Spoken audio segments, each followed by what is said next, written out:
So welcome back to Play the Game. I'm Daniel. That's not our intro because that's the playthrough intro. Hey everybody, I'm Daniel. This is Devon.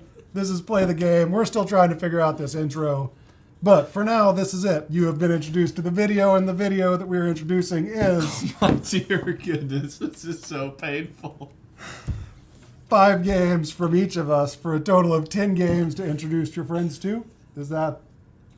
Do you want to start this over or just go with what we have? We are barreling forward. Okay. 5 plus 5 equals 10. Let's keep it up. Except I have 6. All the rules are broken. So 11 10 games to introduce to your friends. And then 1 extra one to also introduce them to. Yes, which would be 11. Yes. All right. Do you want to start?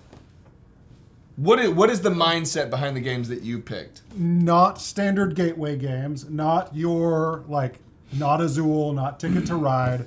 And these are more for games to play to introduce people who have expressed interest in playing games that are not Monopoly. Yes. Not the...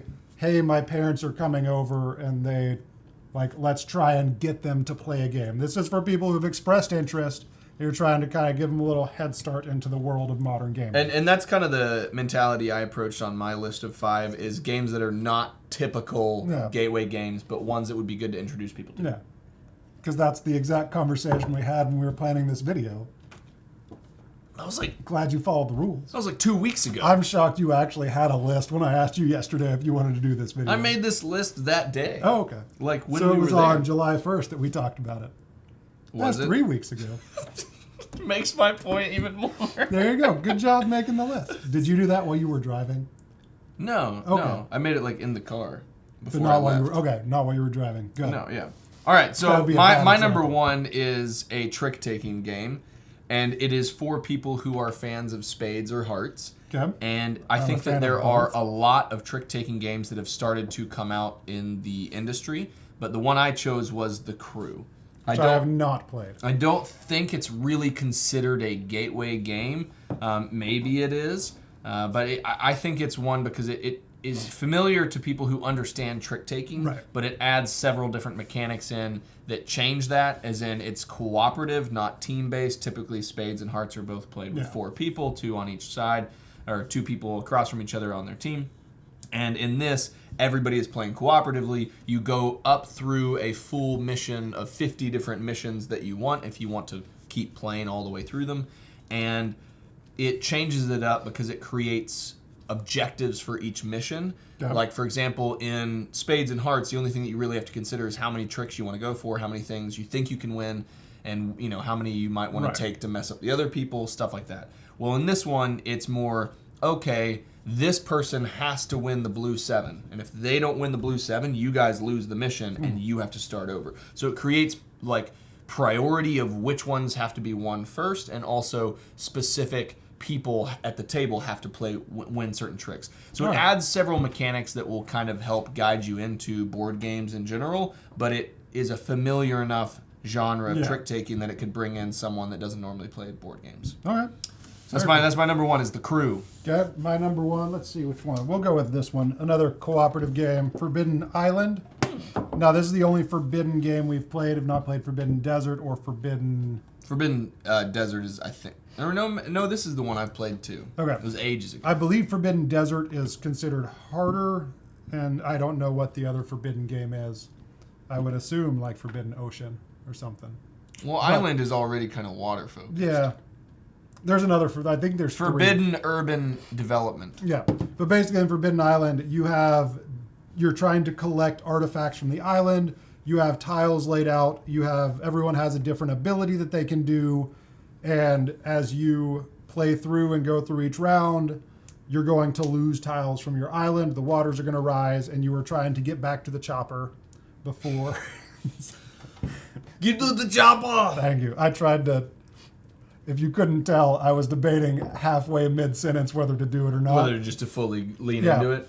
So you're trying to collect the artifacts, get back to the helicopter so you can leave the island before the island goes away, and you're going to randomly, based on cards you draw, be removing tiles from the island. So we played this. We got this just a few months ago. It's an older game, but it's very new to us. I've had a great time playing this with the family, and I think it's easy enough to introduce somebody again who's willing to play the little more complex, like where you actually have to develop some strategy and not just make the obvious moves. But it's also cooperative, so you can kind of guide people, hold their hand into it. It's open information for the most part, so you got to guide people through it. Nice. My second choice is to replace people's instinct to teach somebody Splendor. Okay. Splendor is, a tableau building game that I think is fine. I kind of lost interest in it relatively quickly. Yeah, it is fairly basic. But my choice for it is Unfair from Good Games Publishing. They're an Australian publisher. And Unfair has a sister game that more recently came out called Funfair, which I think is also an exceptional game. But Unfair, you're kind of able to create the world of Funfair in You're building an amusement Unfair. park. Yeah, so you're building an amusement park, but it's got all these things in there called game changer cards where you can tweak how the game functions. It's very much a take that game. It's yes and no. I guess it's marketed as a take that game. You can. It's really not though. Like that's actually something that the publisher is sometimes talks about frequently is people who have played it describe it as a take that game. But it is called Unfair. But that's not really the main process of it. Like there are some city cards that can do stuff, and you can choose to do something negative to another player. But you're not inherently. But on those cards where you can choose to do something negative to another player, there's also always a positive choice. And more often than not, the positive choice helps you more than it hurts the other player. So it's really a choice of the player to take that. And so, the game itself isn't really take that, but that game is modular in the sense that they have a bunch of theme packs. They've already had one expansion of 4 more theme packs come out, and they've got another one that they just recently kickstarted, which is going to add 4 more theme packs. So it's so variable in the ability to play it because you can add in whatever different themes and kind of mix and match whatever you want. But it's got so much depth. But you could also cater it to people who haven't really played games like that very easily within the system using some of the game changer cards. And I think it's a if I remember it, because it's been a little bit since I played it. I have played it, but it felt like a good step from Ticket to Ride. In what way? I don't know. Okay. But I remember thinking that when I played it, it's like it adds a bunch of elements of. And maybe I'm wrong on that. I have no clue where that thread of connection. I can't connect it to Splendor either. I don't see where you're going from Splendor to Unfair. So in Splendor, you are taking cards and building an engine of resources that can then help you afford more expensive cards. And in this, you are purchasing using coins and stuff, tableau cards for your amusement that give you. They give you either powers that you can activate, or they give you more revenue to get coins to then build more. Do you have hidden objectives that you're trying to achieve? You have blueprints that you can That's the go Ticket after. To Ride part. Yeah. I'm trying to salvage that because I distinctly remember thinking this is a good next step from Ticket to Ride, but I cannot tell you why. I was hoping you would think it's kind of like Twilight Imperium, because in both games you're going after points and somebody wins at the end. It's a good step up from Yahtzee to Twilight Imperium. Yeah, so I think Unfair is a really good pick. I was hoping you would connect the dots for me because I couldn't remember why I made that connection. I don't know what. I just inserted a table in my... Well, you take out your table... My next game is Ravels. I'm familiar with this one. I mean, it's pretty easy to sell people on a cutthroat competitive knitting game just because of the absurdity of the premise. Yeah. But yeah, Ravels is a cutthroat competitive knitting game. It adds some... There's some take that you can stick people with things. But basically, you're trying to collect yarn in order to complete patterns that you're knitting.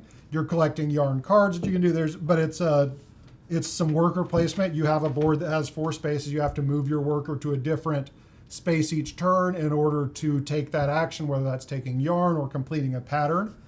But there is definitely some cutthroat to it based on what you're giving people, because you have to assign certain cards to people when they come up if it's your turn. But it's easy enough to understand and get used to. The rules are simple enough, but it's very strategic in trying to figure out how to execute and complete the patterns that are not just complete the easy ones, but actually do some things that are going to give you points, take risks to do some higher risk patterns. I thought that this was a good kind of like step up from Werewolf. Okay, yeah. I don't have anything beyond that. No. The whole time you were talking, I was trying to come up with in my head a game that was so far from it. One night werewolf? One night ultimate werewolf. Week. No, one night ultimate werewolf. Okay, not 1 week. Not 1 week would be absurd. Yeah, one night. One night, I can definitely see that because you can switch people's role cards. Yeah, and you can give people knitting cards and pattern cards that they don't really want, just like precisely. That's. See, that is. I did that mostly for. That is how you support someone when they say something absurd on a video you're doing with them. You try to help them figure it out. You don't just leave them out to dry. Oh, are we talking about I'm pretty sure in the last video you said, Devon, before we start, I just want you to know I'm going to throw you under the bus at the beginning of the video. Is that okay? I asked for your permission to throw you under the bus. Yeah, that's fine. Okay. What's your next game? My next game is, instead of people teaching Seven Wonders, I think they should teach Seven Wonders Duel. Now, obviously, this changes the player count because Seven Wonders, as a simultaneous drafting game in which you are trying to kind of build out a civilization of cards, also kind of another tableau or engine builder. Now, first edition or second edition? Of Seven Wonders Duel? Seven Wonders. Well, either. Okay, I don't know. That was a big debate at the Target sales. People were like, I found Seven Wonders, but it was first edition, so I passed it up because I don't want first edition Seven Wonders. I don't like Seven Wonders enough to know the difference between the editions. We found it at Goodwill for $3 still in shrink wrap, so we got it. There you go. That's a good one. So the reason why I think Seven Wonders Duel is because to me it takes the aspect of Seven Wonders that I like the most, which is the card drafting, and boils it down to a much more tense two-player experience where what you take directly affects what the other person will be able to take. To me, it's the same thing as It's a Wonderful World being then reintegrated into the experience of It's a Wonderful Kingdom. It takes a drafting game and all of its kind of core mechanics and then reinvents it for a two-player experience. And I think the two-player experience for each of those is a lot more tense and interesting decision space. And Seven Wonders Duel is not like more complex really at all than Seven Wonders. Yeah, I haven't played Seven Wonders. I've only played Seven Wonders Duel. Oh, I really like Seven Wonders Duel. Right. And I think it would be definitely be a good one to pick. Cool. Okay, so next I have Land vs. Sea. I probably should have gone first since I have 6 games. Because now I'm going to have to do 2 in a row. Yeah, just do 2 in a row. So Land vs. Sea, but we both love this game. So we can do this one together, and then I'll do another one so we'll catch up. This is our game. So, it's our game. We have a playthrough of this game, too. You should watch that. This game's a lot of fun. Yeah. This is a 2-player. It plays 2, 3, or 4 players, and it plays different depending on your player count. It's a really cool, it's a good to introduce people to because there is a basic gameplay that is still incredibly fun and incredibly strategic, but just very straightforward. You are trying to place tiles to complete areas of land or sea based on whether you are the land team or the sea team. Yeah. And then you can add in waypoints and things like that and caravans to make it more complex once you're comfortable with the basic gameplay. But it is a really fun, just super basic, but really strategic tile laying game. To me, all you do is whenever in my thing, I tried to think of a game that I was kind of replacing other games that people might think to play. Mm-hmm. This would I would replace. Root. Carcassonne. To me, it's a Carcassonne killer. That is a good, which is like an aggressive term, but I would always choose this instead of Carcassonne. And it's you only have a good reason for introducing people to it is because you only ever have 2 tiles in your hand at a time. Yeah. And to me, your choices are not complex. One thing that I always appreciate is when games can do a lot with a little. Mm-hmm. I think Air, Land, and Sea is a good example of that. 18 cards. I almost brought that one. This is just the score thing. This is all you need. It's just these tiles. That's all you need to play. These are just reference tiles. Those are just reference tiles. So that's crazy to me that they were able to pack such an awesome... And that they put the score thing as the keep extra the tiles space in the right box. place. Yeah, and didn't make it a large oversized box. Yeah. And such a good game. In talking to the publisher about it, The box is a seamless. If you put multiple boxes together, It's a they will all tessellation. connect. Yes. Is what There that you term go. is. Okay, so I'm glad we both chose this game. And We brought did it. both choose that game. My next I will game. add down Land versus Sea, replacing Carcassonne. There we go. And Root. And Root. There we go. Okay, next I have Cartographers. I have not played this yet. You want to play it right now? Sure. I don't think we have time, but to make this video also a playthrough of Cartographers. So in Cartographers, you are working through seasons. here you go. I just want to look at it. Okay. It's fancy looking. So Cartographers, you're working through seasons. You have maps. This is a map pack. Here's the basic map. So you have a map that you are trying to draw different shapes on. As they come up, you are trying to make large areas of villages. And this is a completed map that you can see. This is Allison's. It's is specifically no way- it's Allison's Sizzle City is the name of There of is that no way map. that this is mine, Jared's, or Peyton's. Why? Look how neat it is. Do you guys not try to make it neat? We do, but our ability kind of caps out at a certain level. I love all of Allison's There you stuff go. in here. Extra Town is what this one's called. Sizzle City and Extra Town. Who's No Jody? Nobody? Is it supposed to be nobody? I don't think so. It's N-O-J-O-D-Y, and the title is N-O-J-O-D-Y. No Judy. Anyway. Now we So- know why Allison's are the ones that are on top. So you are completing your map, trying to... There's objectives at the beginning of the game for, and like, depending on which season. So you have summer, spring, summer, fall, and winter. I forgot my seasons there. And each round... Yeah. Root's one of them, I think. Each round scores 2 seasons, so you score spring and summer, summer and fall, fall and winter, and then winter and spring. Mm-hmm. So you have to focus on those objectives and also look forward to what you're going to be scoring next so you can be strategic with it. But this was the first roll and write that I ever played, and it's fantastic. I just want you to know, this is like, you've now had multiple boxes in which the top and the bottom aren't facing the same way. Did you notice whose sheet was on the top of that? I don't know. Did it say Daniel? She gave me a look, though, that was like, Did it say Daniel? no, Who did it say? Allison. Okay. It's So- getting real. Now, this is the Cartographers big box that we got with the Cartographers and Cartographers Hero Kickstarter. The Cartographers box is much smaller. And Don't you have it in here? we have Cartographers Heroes. This is the prototype, so it's slightly larger than the actual production box, but you can see the difference in size. So it's much more portable. Nice. You All right. can take with you. What's your My next game? one replaces King of Tokyo, which was a game I played pretty early on, and I still have the Dark Edition of King of Tokyo, but I replaced it with Dice Throne.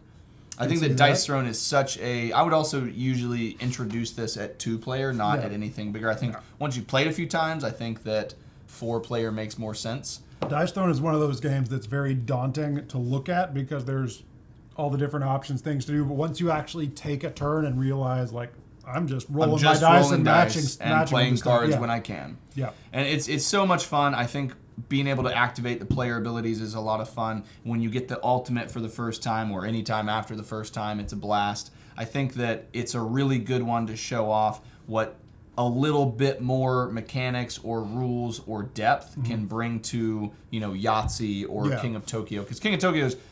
It's, a similar system in that you're rolling dice and getting a result, but it's much more like, I smash and I heal and I get, I may get a card here and there. And this is much more like I'm trying to activate particular powers and I might do different ones or go for different ones depending on whether I'm trying to be sneaky or whether I'm trying to be just vicious. And then collecting cards to be able to play later to maybe get an ultimate ability, things like that. Yep, so I think Dice Throne is a fantastic game and I highly recommend it. And we have a full playthrough of Marble Dice Throne where We do. we may or may not have crushed Allison, and then She became a ghost. she did. I'll remember But you for who you That was a were. really fun playthrough. It was fun. So my turn. Yes. My next game is Picture Perfect. That wasn't your last game. I can see your list from here. Why don't you want to play Picture Perfect? The box. It's not facing the right way. Who broke down from our playthrough, Devon? I don't know. Allison. Alright, I'm not. There we go. Picture Perfect. Talk about it. Okay. So in Picture Perfect, you have a little layout of spaces around a table, and you have a bunch of different cards that I'm not going to open it. You have. I forgot how much stuff is in the box on top of the cards. So well. It's going great. I promise. So you have different envelopes for all of the people at this party, and you are trying to arrange them. You're a photographer trying to arrange them in order to meet their wants and needs for this photograph. But the cards are all randomly shuffled, and sometimes, most of the time, not all of them are achievable. So you may have someone that wants to be on the left and right side of the table. Got to pick. Yeah. Or you may have someone that wants to cover up someone else or keep someone from being seen or be at the table but also in the back row. You got to pick. Yep. And you get points based on how many of those for each person, how many of those stipulations you were able to meet. You got to pick. Yeah, you do. Just wondering how many things you say that could be that could make sense as a response. Probably all of them. So I think it's a good one because even though it's a little daunting at first, as soon as you open up that first envelope and realize, oh, this is the picture on the standee, this matches up to the grid, it's really easy to start. Now, it's frustrating as all get out. You got to pick. Yeah, you got to pick which ones you're going to do. But I think it's an easy enough after you play that first or second round, you know exactly what you're supposed to be doing and how you're supposed to achieve it. Mm-hmm. But then you have to pick which one of those things you want to achieve. So, yeah, really fun, really simple. Surprised at how much fun I had playing this. Yeah, it's one of those that I kept seeing everywhere but had no idea how it played until I actually played it. Yeah. So, what's your last game? My final game is probably my most ambitious option on here, and it's for worker placement. And Okay. I started off playing Lords of Waterdeep as kind of my first worker placement experience. I still have it in the expansion. I love it. I've played the app a ton. Really, really good game. But I chose, if you want to do something other than Lords of Waterdeep, I picked A Feast for Odin. I tried so hard to think of a really simple, basic worker placement game, and I could not. It's a decently... I've not played either of those. Oh man, Lords of Waterdeep is one of my favorite only I knew someone favorite that had worker it. placement games. Yeah, it's weird. It's like I just said I had it. Oh, we should play it sometime. We should, if we had any time to actually play games from our collection. As professional board game players, we ought to play games more often. We play games a pretty decent amount. So, A Feast for Odin, the reason why I picked it, because it's pretty much lauded as one of the most well-regarded Euros, and it's in a lot of people's high rankings for Euros that they love or just top games ever. I know a lot of people who have spoken positively about it. And I have most recently played it for the first time on Board Game Arena, and I played it with some people off of the Table Knots Discord. Had a really good time. And what's interesting about it is that there are so many ways that you can play. And I think that it's maybe one of the reasons why a lot of people wouldn't choose it as a game to introduce to people, because it's almost got a paralyzing amount of options. It's got a placement board with a level 1, a level 2, a level 3, and a level 4 action in a particular type, like whether it's crafting or sailing or raiding or building or whatever. It's got a bunch of different options. And you can, if you do the 1, you place 1 worker. If you do the 2, you place 2 workers. So the more workers you place, the stronger the action is. Okay. And you have a finite amount of workers. But you start off the game in the negative. You have negative points, which is a little demoralizing to look at and see for most, the first half of the game is you have negative points and you're trying to kind of work your way out of that rut. But what's interesting is there are so many strategies that you could take to get there. You could just go raiding a bunch with ships and pick up a bunch of plunder from different places and then use those, because all of these things that you get, they all exist as little tiles, and then you overlay those tiles on your board, covering up blank spots and covering up negative points. Okay. And how you cover up the negative points is how you get points. And then also, if you it's kind of like a polyomino game and worker placement, because you're trying to most efficiently place all these tiles that you get in a way that increases your income and gets rid of negative points. But you're also doing this worker placement section here. And I think there's a lot of decisions that swim around, but I think it would be a great game to just play and teach people and be like, please do not attempt to don't overthink this. Yeah. Just pick a strategy or choices that look fun and interesting and go with them. Because that's what I did for my first game, and it seemed to work out all right. And it was fun, and I want to go back and try something else again. And so it's one of those things that I think that it is a very overwhelming game to look at and to see. And I think for people that are coming into the hobby, they would definitely shy away from those instinctively. Yeah. But if you actually sit down with them and be like, hey, let me dilute this and digest this for you to kind of the most base thing. You're just placing a worker and doing something and just see what happens. Yeah. I think it would be a great game to show people because I had a lot of fun with it. Very cool. And that's my last one. My last one is On the Rocks. Interesting. I haven't heard of this game. You haven't? Yes, you have. What if this video goes out of order? So Nope. I want to see what. Nope. I want to see what the Wrong game video, is. Devin. I want to Wrong see what video. the game is. Wrong video. So this is On the Rocks. It is basically adult potion explosion. Not basically adult potion explosion, but that's a good. It's Not safe for work potion explosion. No, it's totally safe for work. But Oh. it's you're making alcoholic drinks instead of potions. That seems With- like the kind of work I want to be at. Yeah, with more complex strategic stuff. There's spill cards. There's things you can do to negatively affect other players, but you are taking marbles and trying to complete drink orders on your little menu sheet. It's a gorgeous game. The production value on it is incredible. It's simple enough once you know what you're doing. Yeah, it's really straightforward that you're trying to collect the marbles and match them to the colors on your drink recipe cards. And you said you really like this as a date night game? Yes, plays great at 2 players. I mean, it really scales up. It gets longer with more people because it's not a simultaneous action. So, but at 2 players, it plays really quick back and forth. But I think it's simple enough and it's an attractive enough game. The design draws you in enough that you're willing to kind of learn the mechanics, and then it does have it introduces some basic mechanics that you're going to need in other games, but it's just a lot of fun. Nice. So, yeah, I haven't ever played before, but it looks fun. We should play. I own it. You own it? I do own it. We should play games sometime. We should play games sometime. Hey, Allison, do you want to play games sometimes? Play games sometimes. We should play games sometimes. And we are professional board game players.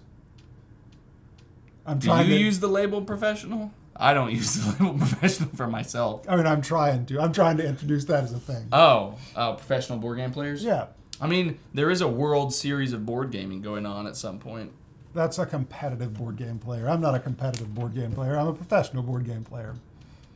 I feel like if you went to an event like that and they're like, are you going to play? And you're like, no. And they're like, but it's board games. You're like, I'm a professional board game player. It's Then like I feel like people would be like, so you're going to play? It's like the Olympics. You can't, it's for amateur. You can't be a professional. You can't do. Wait, in what way are you bringing up the Olympics? Are you saying that people in there are not competitive and professional? No, they're competitive, but you can't, there was a time when you couldn't compete in the Olympics if you did it, if you were a professional athlete, that you did it for, your So career. you're using not currently the Olympics. I don't but know an if that rule has changed. outdated view of the Olympics. I feel like that rule may have changed. I don't know. But Your analogies today have been so far afield from what my brain thinks about. well, if you want to know, I've gotten 3 hours of sleep the last 4 nights because my body just decides to go to sleep at midnight and wake me up at 2. So, That's 2 hours. and then I go back to sleep at 4 and sleep till 6. Okay, so 4 hours. Yeah, Okay. You said 3 hours. give or take. You've just- I could do math better if I was getting more sleep. So, this has been fun. We have 6 seconds left. So I've had Thanks 3 for watching, hours of everybody. sleep, We'll and see you're you like, later. I've slept for Bye. 2 hours. It's like, that's